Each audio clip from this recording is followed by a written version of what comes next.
إذا أنت حلمك تكون لاعب كمال أجسام، خليني أقول لك شغلة ما حدش قال لي إياها. بدك تحط هاي الهرمونات كلها في طيبك وهاي المكملات كلها في طمك، والاثنين يتقابلوا في جسمك ويعملوا خلطة توقف فيها على المسرح عشان تدخل بطولات قوية. وكمان علاوة على هيك، هذا الكيس فيه أدوية من الصيدلية عشان تخفف أضرار الهرمونات. واعمل حسابك إنه كل بطولة بدك تحط الهرمونات في طيزك والمكملات في طمك. ارسله للشخص اللي بفكر حاله راح يدخل البطولات العالمية بدون هذه الأشياء. سلام.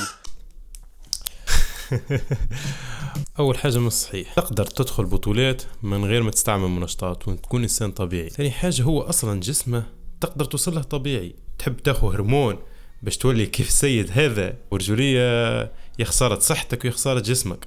واصلا هي حكايه البطولات تتقيم على جوده العضلات والنشافه متاعها، والوصول نسبه دهون منخفضه جدا ونشافه عضليه متاع بطولات يلزمها ريجيم قاسي ودايت، مش تعمل على هرمونات وتعمل على شورتكات وغشة. والهارد وورك والخدمة الصحيحة صحيح الجسم الطبيعي راهو باش يتعب أكثر ويشد فترة أطول وتكون أكثر ملل معنا من الإنسان بالهرمونات. وما تقوليش الهرمونات ما تعاونش، خاطر شفنا واحد ما زلنا حكينا عليه البارح يشرب ويسكر وما يتمرنش أصل ويعمل نتيجة، عمل نتيجة في 29 يوم.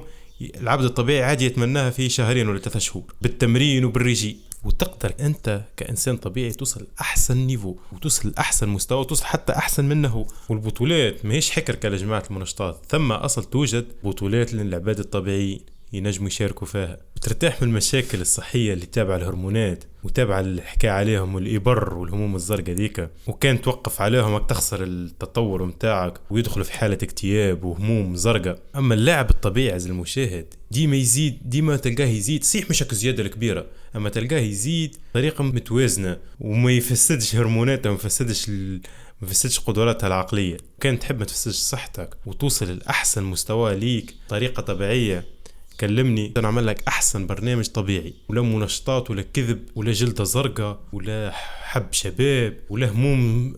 تربح صحتك تربح جسمك.